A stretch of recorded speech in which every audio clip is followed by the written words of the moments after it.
Hello,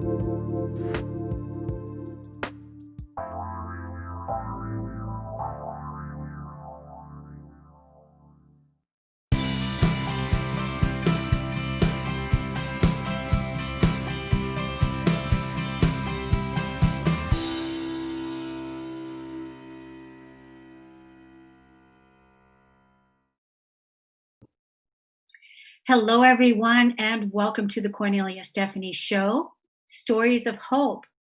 Today is, what is today? Today is Tuesday, and we are pre-recording this session for the day after Thanksgiving. So when you're going to be hearing this, Thanksgiving will have already passed.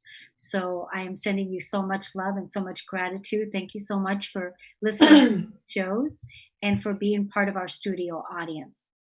So I'm going to go straight away into it. I was just sitting here talking to my guest in the green room, and I was telling her that I just can't even imagine being in the place where she found herself in 3 years ago, but still even to this day.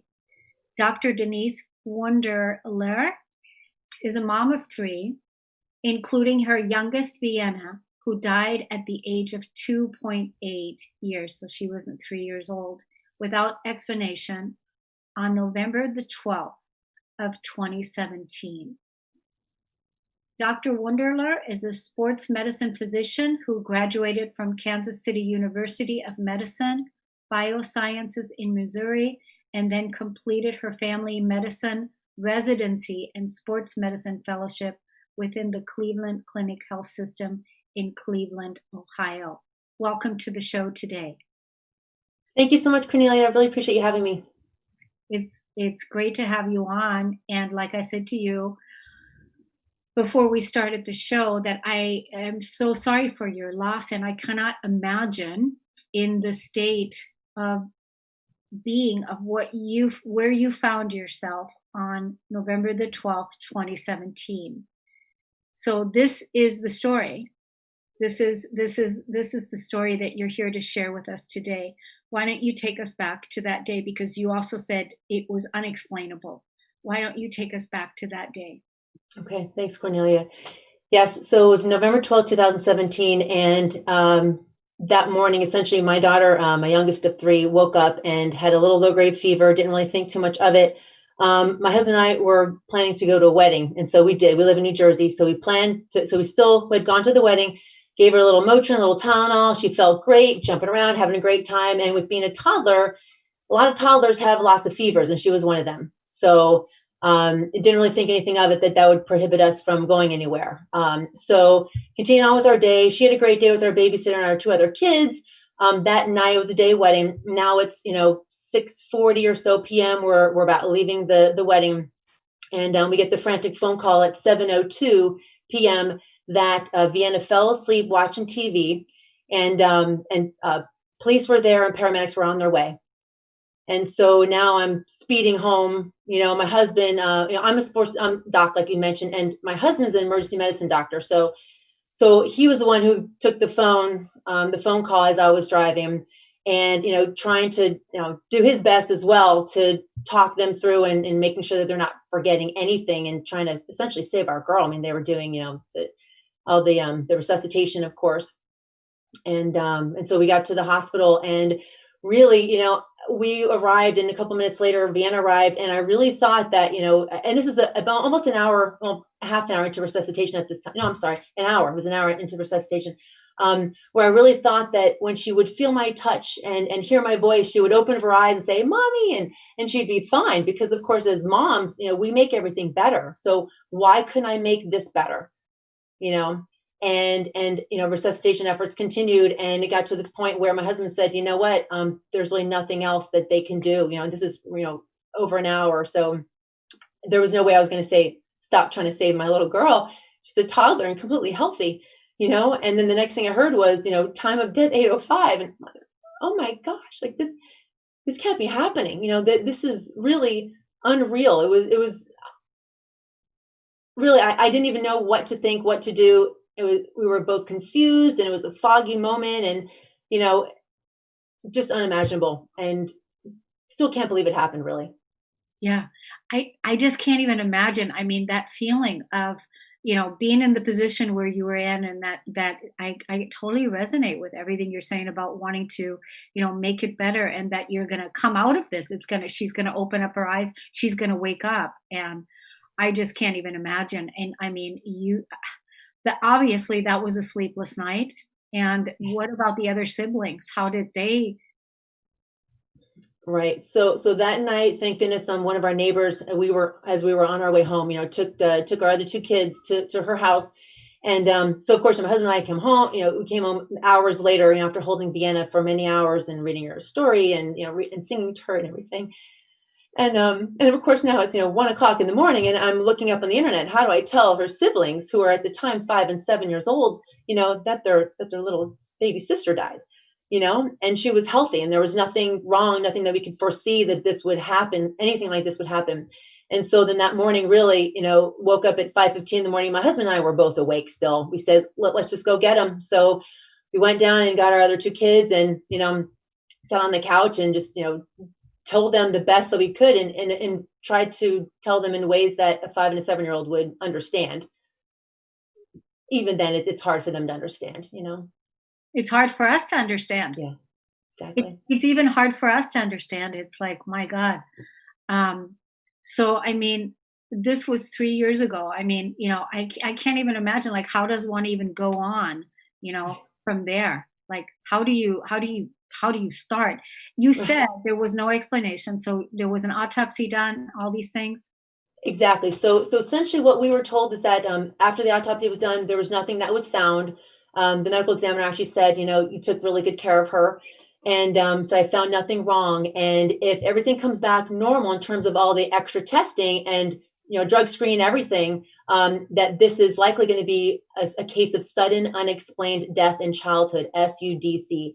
And essentially, Cornelia, this is, everyone's heard of SIDS, right? So this is essentially SIDS part 2, but in kids older than 1 year old. So this is a category of death in kids 1 to 18, where after a thorough investigation, autopsy, medical record review, death scene investigation, there is still no explanation for why these kids are dying. And these kids are apparently healthy, and there's no explanation. So that's what then, kind of started, I mean, we're both physicians, and how did we not hear about this? We never learned about this in medical school or residency or in any type of, conference of any kind. And so, really, it took a couple of weeks or so, but I knew that I couldn't just lay idle and do nothing. And of course, if something like this happens, you have no idea how you're going to react, of course, until you're thrown in it, like we were. And I've always been a very actionable type of person my entire life, and always having a positive attitude. But this is a pretty tough to have a positive attitude about this. Um, but I knew that we had to do something to continue her legacy, because she was just such an amazing little, caring little girl, helping her friends out. And I have pictures of her like holding ice on her friend's face, and just unbelievable little girl. She really completed our family of 5. And so the first thing I did was I wrote something, and just pretty much said, our little girl Vienna, was born January 19th, 2015, and sadly entered heaven November 12th, 2017, and kind of described SUDC and said, please share this rose. Essentially, it's Vienna roses or Vienna flowers. So share this rose, yourself, smile, and pass it on, or keep it yourself. So that was kind of the first project to really get the word out about SUDC, and then also spread, the Vienna happiness and the Vienna sunshine, that we miss so terribly every day. And so that really propelled me forward to then talk about it more. And it took months, but talking to reporters, and my husband said, hey, Denise, why don't you share this on Facebook? I never really did any kind of social media before then. And this happened. He's like, you really should tell all your physician mom doctors and, on Facebook. And so I did this, and it was over 75,000 moms who are doctors on Facebook, and just the outpouring of love and support. And, so that then I really then saw the power of social media to get the word out about this. And again, this was described in the literature, SUDC, back in 2005, 15 years later. Well, this definitely is 12 years later. Still, us as physicians still never heard about this. So that really kind of put the driving force in me, and the passion in me, saying that, well, number one, I don't want people to forget about my youngest daughter. You know, she's going to continue to live on in some way, and people need to learn about her, but also people need to learn about SUDC because no one knows about this. And so that kind of, you know, put everything in action, and you know, doing more just more projects. And I wrote a song, you know, to her. Essentially, it started off as a message, and then her favorite musician turned it into a song and created handbags, and, you know, designed, you know, helped design the logo and the V halo, which is how I write her name on every single card, you know. So then we, of course, you know, we founded our family's nonprofit, you know, Team Vienna for SUDC awareness, and then co-founded another nonprofit with another mom, another passionate SUDC mom, and formed the SUDC Coalition to really raise the bar and, you know, get other families, people who are passionate about this, other nonprofits, individuals together to really make a difference and fund research, which we're involved with Boston Children's Hospital, the Roberts program there. It's a wonderful program, and really just trying to do our best to, you know, get the word out and solve this eventually. I mean, which would be amazing. And I really want to get an answer for Vienna's death and other kids, and maybe we can prevent this someday. That's my hope. Yeah, it's beautiful. It's a beautiful vision. I've never asked anybody this on the Stories of Hope series, but I'd like you to come back and do a part 2, mainly because I want to have another segment where we can talk about whatever else is next and really, you know, go deeper into your mission and your work, and maybe even bring some photos next time of Vienna that we can share. Oh, you've got one. There you go. She is. Yeah. Go ahead and talk. So, because right now I'm talking, my visual is still up. Go ahead and talk. Show us the picture. So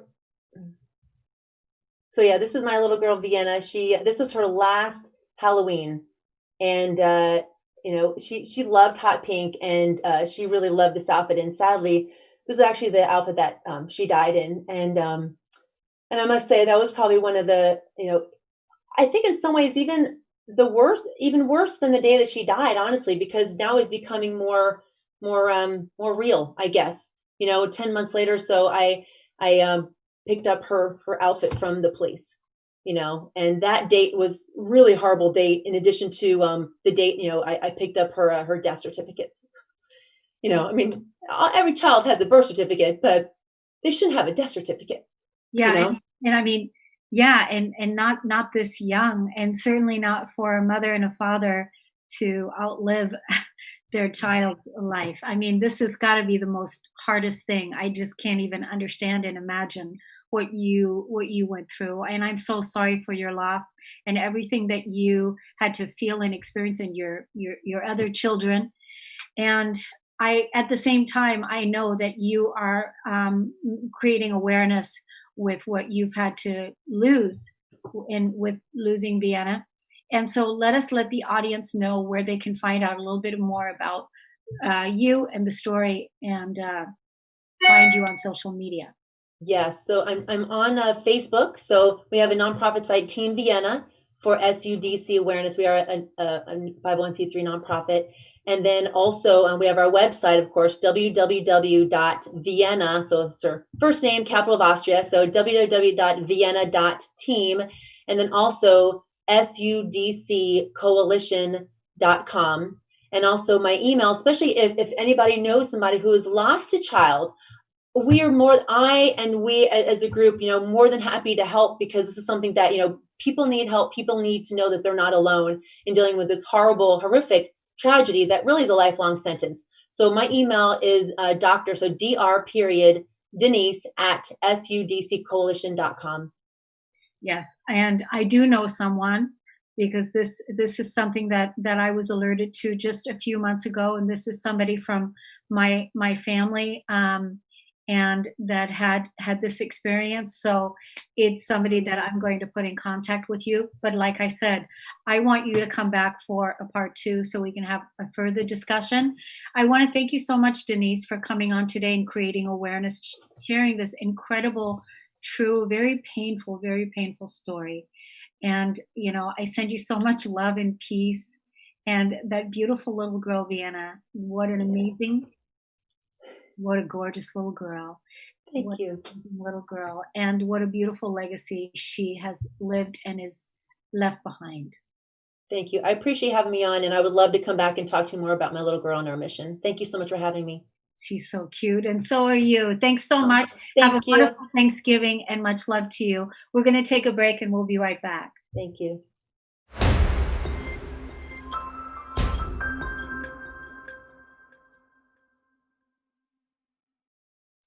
Welcome back, everyone. It is, I know, totally mind-blowing after this last story that we had. It's incredible to be able to be with these amazing people that have found ways to go on in life, even after you think that you just can't go on anymore. And that's why I created this Stories of Hope series, to give you the inspiration to know that if we did it, you can too. My next guest is Marilia Ortiz. And after surviving multiple traumas, such as child abuse, a horrible car crash, and cancer, Marilia is fervent about making every day count and turning dreams into a reality. She's a business influencer, a dreamer, and a doer, and also a kingdom interpreter at heart. She's certified in life coaching and business coaching, and is a marketing strategist with over 18 years of experience working in communications and specializing in multicultural advertising and digital marketing. Marlinia is a Latina committed to empower each lady by sharing her testimony, business expertise, providing tools, guidance, and support, and the accountability they need for their entrepreneurial success. Welcome to the show. Thank you for having me. So glad to be able to be here. Thank you so much, Kornelia. Yes, I just love all that passion that is included in your bio and your mission, that you're here to empower not only entrepreneurs but Latinas, that they really fully step into their abundance and their prosperity in their entrepreneurship. And I welcome that so much too, and I support women's empowerment. So thank you for coming on. Now, when I opened up the show, you overcame quite a few things. So I don't know what you want to touch on. Is it cancer? Is it the car crash? Where do you want to take us? You know, I think the most important thing is for you to never lose hope, or, faith. Faith has been my north. It's something that I didn't tap into it when I had my first, when I was abused by a child. I was 9-year-old. And, that led into a series of circumstances in my life that not only it shaped who I am today, but it also has given me this opportunity to be able to encourage others that, no matter your circumstances, there's always room for you to dream, and for you to have faith, and for you to really go after the dreams that God has placed in your heart, because we were created with a purpose and for a purpose. And that is something that we need to be very bold about it. And, like you mentioned, the other day, you mentioned that I am a trauma survivor, multiple trauma survivor. And that is something that hit me the other day. I was networking, on a Facebook group because of my business coaching business. And the thing is that someone asked me, and I answered like I am a multiple trauma survivor, and it hit me. Even though I've been sharing my story, it was like one of those moments that you are kind of going through a desert, and wow. And I had to tap into the mindset and, just take some time in prayer and worship, and really, go after God. Am I doing what you call me to do? Am I am I sharing really something that will inspire people? And that's what my goal right now is, not to only empower ladies and Latinas, yes, and everyone, to go after their dreams and to go after their business dreams as a business coach, but also, sometimes your dream not necessarily needs to be building a business or having this, 6-figure income, but just have flexibility to be with your family, or just being able to influence your community. We all have different callings. We're a body, and we all have different gifts, and we need to tap into those gifts in order for us to really, make that mark in our life that we're called to make. I know that in my life, the enemy wants to destroy me in so many ways. Like I was not only abused when I was a child, that, changed my life. I left my mom and I went to live with my dad because I wanted to leave that environment. And she didn't know that. And that, as a consequence, marked my relationship with my mom. God redeemed that relationship 15 years later, and today we are best friends, and people see us and how is that possible? And I say, only God. And that circumstances, because I didn't spoke about it, led to other abuse when I was 15 and then when I was 21. And it shaped into a multiple series of things that I needed to be able to get that support. And once I started talking about it and getting that support, is when really my life turned, I will say, turn for the good, even though I'm still not where I want to be, because we all have a different dreams, right?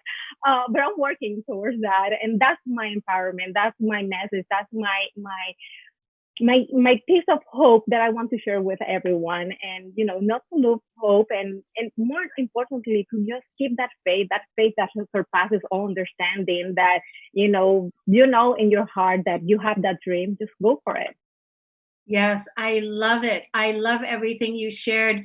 What I'm walking away Thank with, you. that you're talking about, it's not just the people that want to be entrepreneurs that have a dream. It's also people that have little dreams, just any dream. And what reminded me of what you said is that even if the dream is just to overcome the trauma that Hmm. you experienced as a young person, or in your life, that you can find a way to go on. And if that is the dream, and that is enough. And that's what Yes. I'm hearing you say, that it is not just for the entrepreneur, it is for the dreamer. Exactly. And I have three different things that I want to encourage and I want to share with your audience as well. How you go after your dreams. I simplify them in three action steps. Just work with your mindset, working with our mindset, renewing our mind. It's so important. I always say that my mind can be a Disney World park, because there are so many ideas and things running into my mind, but I have to really hone in and tap into, okay, are these thoughts serving me? What are the purpose? And I have sometimes to shut the enemy, the voice of the enemy, because I need to hear. And what I do with my mindset is that not only I take time to read the word, I love to dive into what God says who I am. I felt going through cancer that I lost my identity as a woman because of the type of cancer that I had. But knowing who I am and who I was created for more than just being a mom, or for more than just being a housewife, or you know there's so many other things that I can tap into it. But that's the first thing, work with your mindset. The second thing is make a list of your goals. What are those dreams? What are those goals? What are actionable steps that you can take? Are not going to be, for example, when I'm doing business coaching, you're not going to tap into that six-figure income without being a, three-figure income, four-figure income. There's a process. So we have to tap into that, what are those goals? How are you going to reach those goals? And then the last thing, and the most important thing I will say, is to get accountability, get someone who will mentor you, get someone who will pray for you, get someone who will have your back, that not only will say, oh yes, go for it. No, like really someone that you can be honest with, share your dreams, share your fears, and someone that that is going to be a good guidance for you. So those are my three actionable steps They for are anyone who wants to go after their dreams. Yes, I love that. They're goal orientated for sure. If you do those, if you follow those steps, then you can absolutely succeed. Where can people follow you on social media? Yes, of course. I'm very active. I'm very active on my stories on Instagram. So you can, just reach out to me. I'm Marilia Ortiz _ That's what my Instagram handle is. And then also, I'm very active inside my Facebook group. I have a free Facebook group, which is called Faith Driven Female Entrepreneurs. And that's, a community where I go live every week. I share business trainings. We talk about life, and we even pray for each other inside the group. And I will welcome everyone who wants to join us. Of course, you have to be a lady. You have to be a female to be able to be inside the group. And then if you're looking for accountability, if you're looking for business coaching, or just you want to send me a message, or how I can also connect you with different coaches, you can, reach out to me on my website, mariliaortiz.com. Thank you so much, Marilia Ortiz, for coming on to the Kornelia Stephanie Show. It was an honor to hear your story today, and well done you for following your dreams, for leading the way, for showing how it's done so other people can too. It's always an honor, pleasure, and thank you so much for tuning into the Kornelia Stephanie Show. We'll be right back.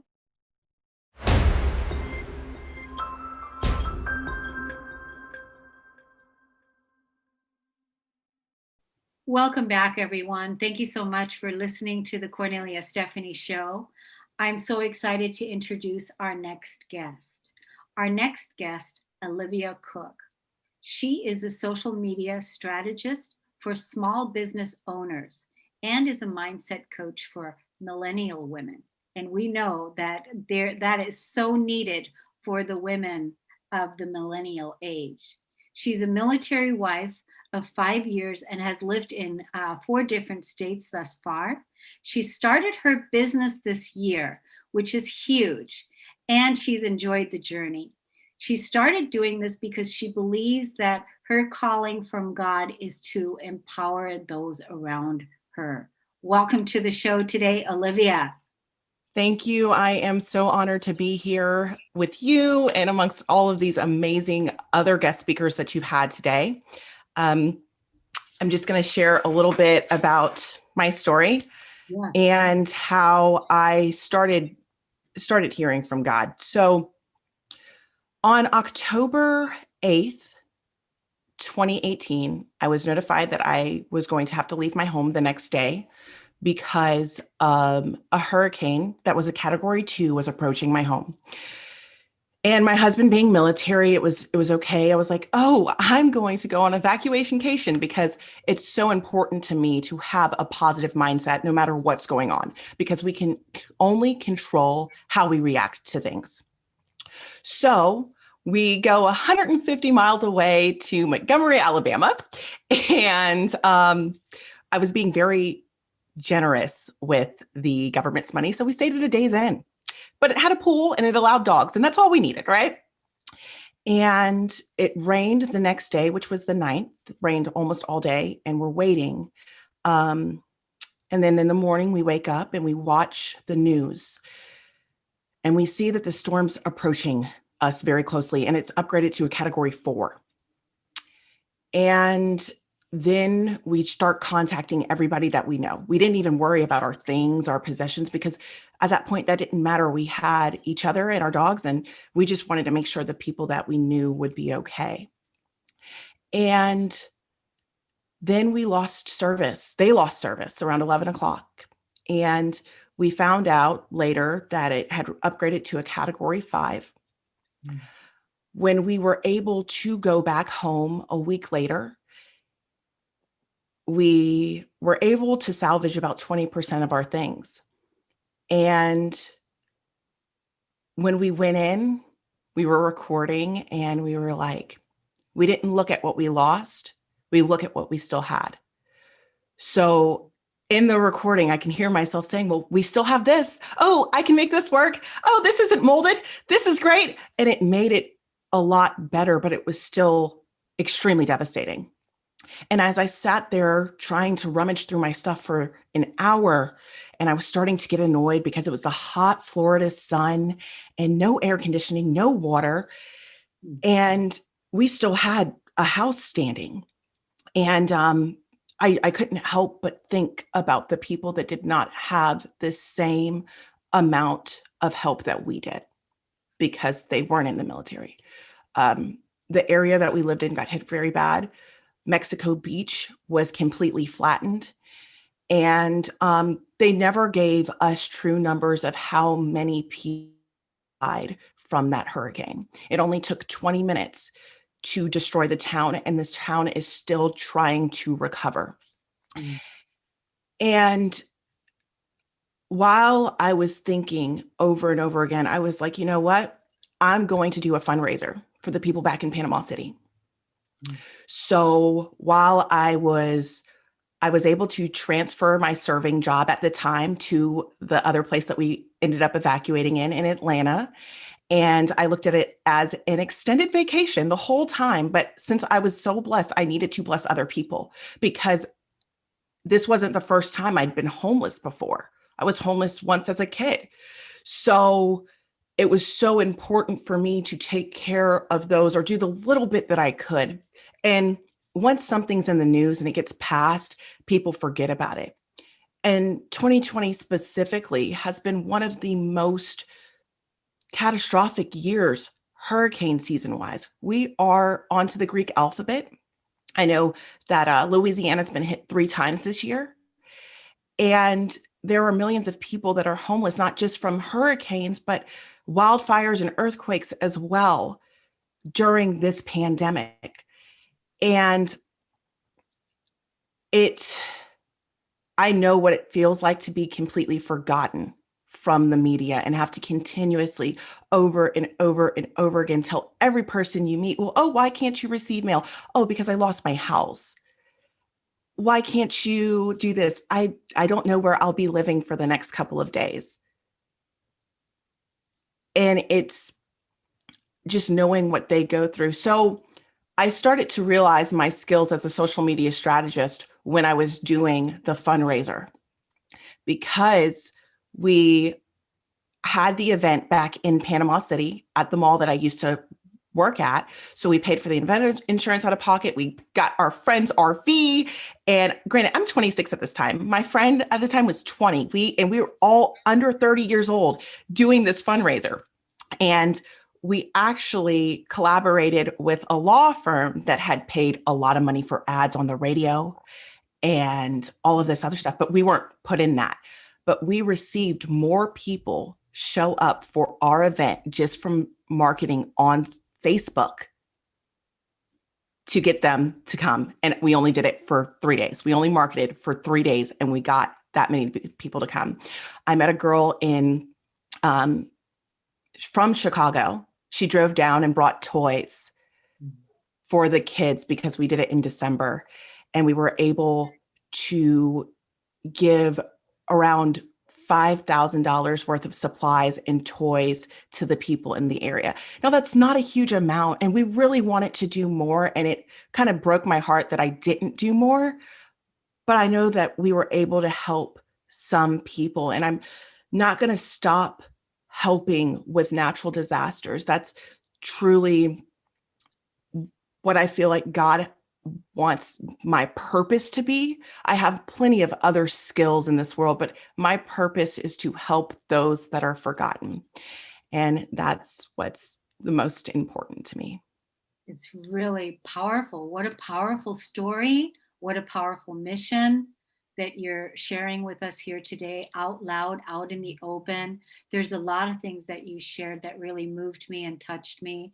Thank you so much for being who you are, where you were like the way you went in when after you hadn't been in your house for like, did you say 11 days? Mm-hmm. 11 days you hadn't been back to your house, and then when you came back in, oh, I can use this for this, and we can make this work, and we can make that work. That's really so much what a lot of people need to hear right now because of the loss that people have experienced in this pandemic. And there's a lot of good nuggets that you've shared even in your story with other things that I know that when people hear this is going to really help them in the way that you approached it. And well done you for, doing the giving back to the people right away, the way that you did. So it's really admirable to, the way that you came bouncing back and giving back to make sure that people are not forgotten, Olivia. It's really awesome. Thank you so much. Yeah. Let's let the audience know where they can find you, where they can find out more about you, and also, engage with you, and then, keep following you while you're doing the good things that you're doing in the world. Thank you. I'm very active on my personal Facebook, and you're more than welcome to follow. I interact with almost everyone. It's Olivia Cook. And my podcast is The Empowered Woman, Badass and Unfiltered, and that is all about female empowerment. I have a YouTube channel called Life Hacks with Liv, and I share health, wealth, and happiness tips for female entrepreneurs and women in business and just very busy people that need some clarity in their lives. And my website is oliviatmcook.com. Yeah, I feel like, we're going to hear a lot more about you in the future because you are doing really good things in the world and you're positioning yourself. You're right in the right place right now at the right time where the people can find a way to collaborate with you so that they can get their life to unfold in a much easier way. So thank you so much for being here, Olivia Cook. Thank you for what you do in the world. We're going to be in touch, and thank you for listening and tuning into the Kornelia Stephanie Show. We'll be right back.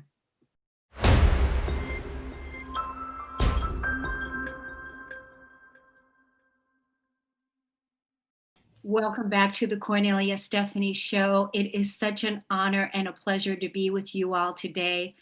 These amazing guests that continue to come onto this show to inspire us to live our best life. That's really what these amazing contributors are doing with sharing their story, sharing their passions and their visions for the world. So my next guest, a very, very interesting lady. She is from Uganda, and her name is Jackee Batanda. She's a creative entrepreneur, and she lives in Uganda, Africa, and she educates entrepreneurs, people through the power of writing. But before I introduce you to her, I want to share this piece about her bio that really, really needs to be said. In 2019, she was named among the top 40 under 40 inspirational Ugandans and was the 2018-2019 Continental Winner Training and Education category at the Women in Business and Government awarded in Johannesburg in South Africa. She is a contributor in the New Daughters of Africa anthology, a seminal body of work that captures the voices of 200 women of African descent. The Africa regional winner of the 2003 Commonwealth Short Story Competition, her stories have been performed on the BBC World Service, BBC Three, and radio stations throughout the Commonwealth, as well as appearing in various international anthologies. She has written for publications, including in the New York Times, the Boston Globe, Guardian UK, the Mail and Guardian, the Sunday Times, and Sunday Independent Malaysia magazine. She was the recipient of the 2010 Uganda Young Achievers Award, shortlisted for the 2012 Trust Women Journalist Award, and named by the Times in London in 2012 as one of the 20 women shaping the future of Africa. She was named among 39 writers under 40 from Sub-Saharan Africa, most likely to shape the future of African literature. She has run writing workshops in the US, UK, South Africa, Uganda, Tanzania, Kenya, and Malawi. She is currently at work on a novel and short story collection and is ghostwriting 2 books. Welcome to the show. What can I say? Welcome to the show, Jackee. It's such an honor and a pleasure to have you here. Thank you for having me on the show, Kornelia. I'm also excited to be able to reach out to your audience. Yes, I'm so glad that you are here.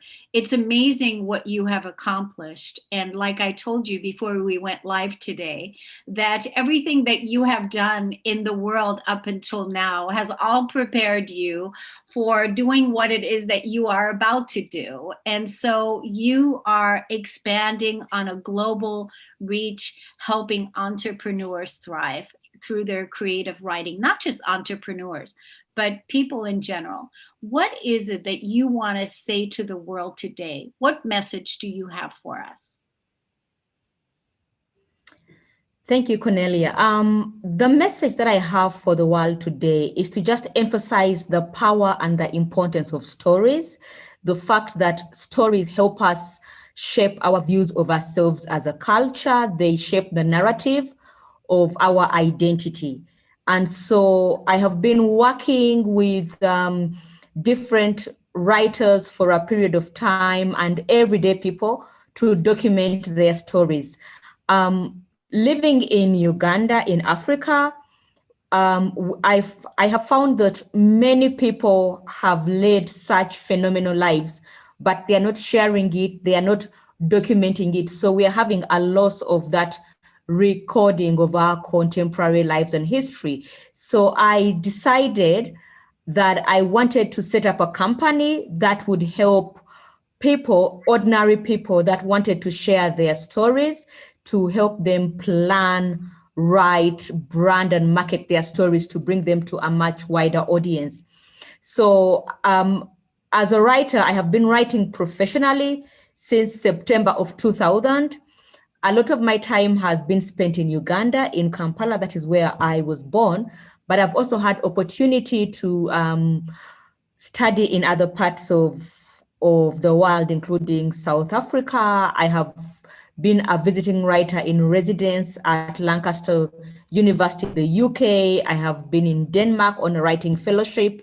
And I have also worked as a ghostwriter on a particular project that was back in 2006 at the University of San Diego. Let me take a step back to just talk about that project. So I was invited as a peace writer to the Joan B. Kroc Institute for Peace and Justice at the University of San Diego. So every year, the IPJ, as it is called, runs a fellowship where they get women from the global south to come to the US for a break, but also to use that opportunity to write their stories. So we are talking of women at the front lines of war, right?